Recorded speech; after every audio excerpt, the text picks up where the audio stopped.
In late April, I first noticed crane activity in the reedy marsh east of the Green Trail and just a ways north of Camp Reinberg in Deer Grove East. That first day, I spotted a crane on top of what appeared to be a large nest. It was kind of like he, was surveying the area.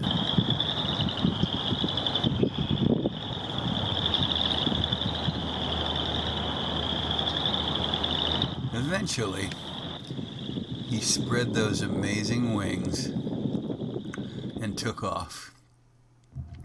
But over the next many days, I could count on regularly finding the cranes busy in the reeds, and almost as often I could also count on seeing them harassed by red-winged blackbirds.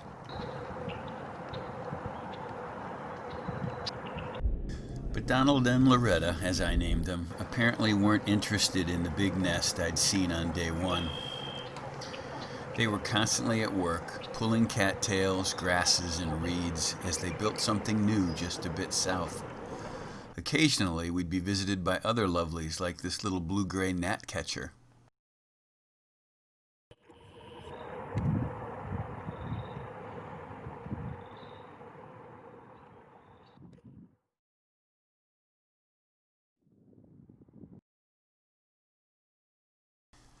When I visited on May 18th, it was clear that the cranes were on the nest.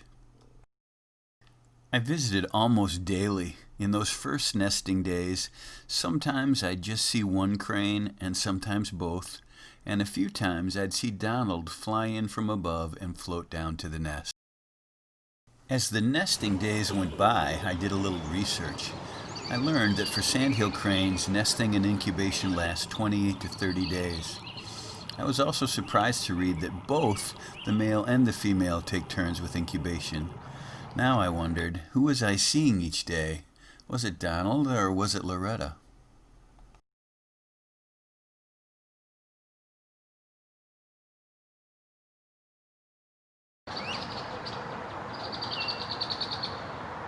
Whichever crane it was, by about 10 days in, I was only seeing one crane any time that I visited the nest.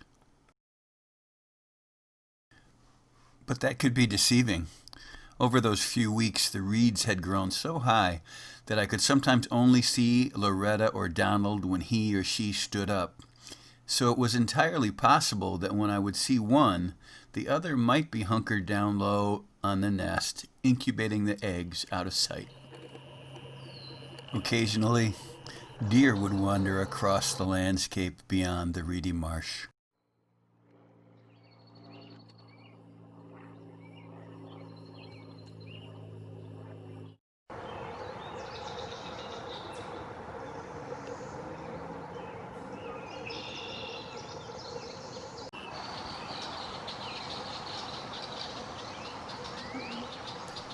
Throughout this whole nesting journey, the red-winged blackbirds, both male and female, were relentless in their harassment.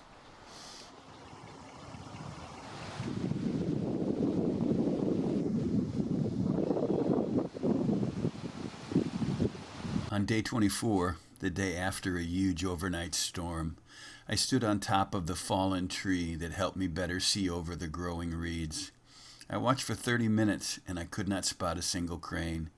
I feared the storm had washed out my little family. Just as I was coming to grips with that possibility, a lovely beige backside rose out of the reeds. The cranes were okay. I applauded from my tree trunk. On day 28, I was ready for colts. Again though, I saw only one crane, but when I reviewed the video later at home, I could see that both Donald and Loretta were there in the reeds and at the nest.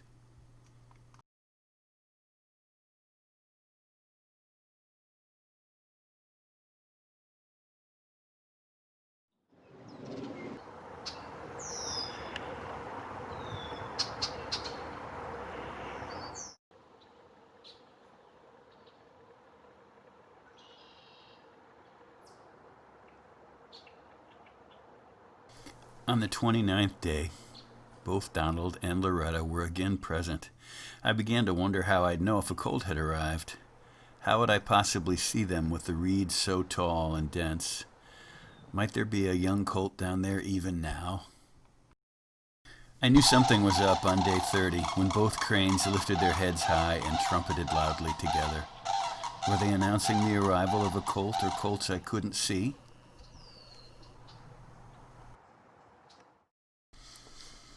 I returned the next day, determined to see the outcome of this 31-day vigil.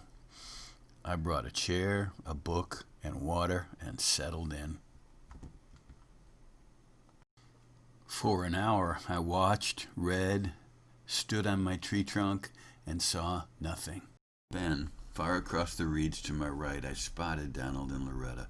I rushed around and through the thick bramble, across the reeds, till I was opposite my chair and at the place where I had seen them.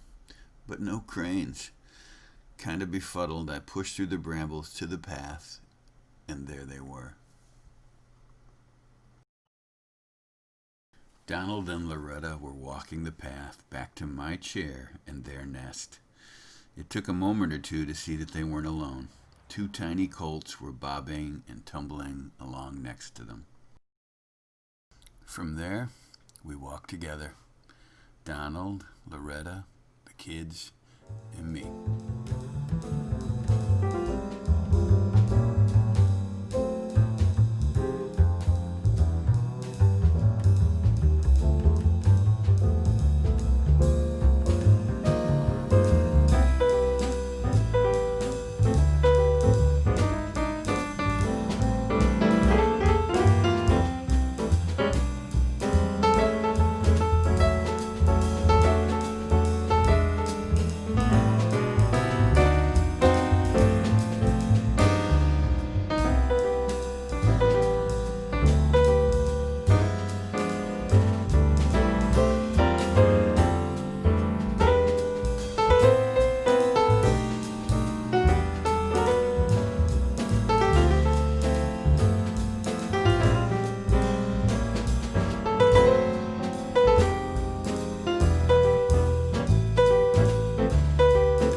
It's been almost 2 weeks now. I've revisited this place several times and I've not seen my little family. But I'll never forget the day Donald and Loretta allowed me to join them on a Welcome to the World walk with their two young colts.